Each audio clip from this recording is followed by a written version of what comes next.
கடவுள் தம்முடைய வார்த்தையோடு கிரியை செய்து தம்முடைய வார்த்தையை அடையாளங்கள்னாலே உறுதிப்படுத்தினார். நான் சொல்றேன், கர்த்தர் நம்மோட சேர்ந்து எந்த அளவுக்கு வேலை செய்யறாரு, நம்ம இந்த வார்த்தை எந்த அளவுக்கு பேசுறோமோ அந்த அளவுக்கு தான் அவர் நம்மோட சேர்ந்து வேலை செய்ய முடியும். நம்ம போய் சுவிசேஷத்தை பிரசங்கம் பண்றோம், நாம் வார்த்தையை பிரசங்கம் பண்ணும்போது நாம் பிரசங்கம் பண்ண வார்த்தையின் நிமித்தமாக அவர் அடையாளங்களை நடப்பிக்கிறார். அங்கே அற்புதங்கள் நடக்குது, அடையாளங்கள் நடக்கிறது ஒழிய ஏதோ நம்ம போனதுனால இல்லை. வேற எதுலையும் வல்லமை கிடையாது, வார்த்தையில தான் வல்லமை இருக்கிறது. சில பேர் கேட்குறாங்க, என்னையா வெறும் பிரசங்கம் தான் இருக்குது, வெறும் பிரசங்கம் தான் போதும், ஏன்னா அதில் தான் அற்புதம் இருக்குது. எத்தனை பேர் அற்புதங்களை அனுபவிக்கிறார்கள் தங்களுடைய வாழ்க்கையில்? ஏன் அற்புதங்களை அனுபவிக்கிறார்கள்னா, இந்த வார்த்தை அற்புதங்களை உண்டாக்கக்கூடிய ஒரு வார்த்தை. இந்த வார்த்தையை அடையாளங்களால் அவர் உறுதிப்படுத்துவார். நான் சொல்றேன் கர்த்தர் நல்லவர் என்று, அடையாளங்களால் அவர் அதை உறுதிப்படுத்துவார்.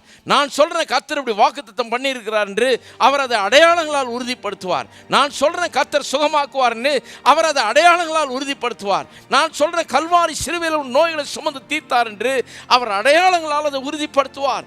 நான் சொல்றேன் உங்கள் வாழ்க்கையில் எல்லா காரியங்களும் வாய்க்க செய்வார், உங்களை உயர்த்துவார் என்று சொல்றேன், அவர் அதை அடையாளங்களால் உறுதிப்படுத்துவார்.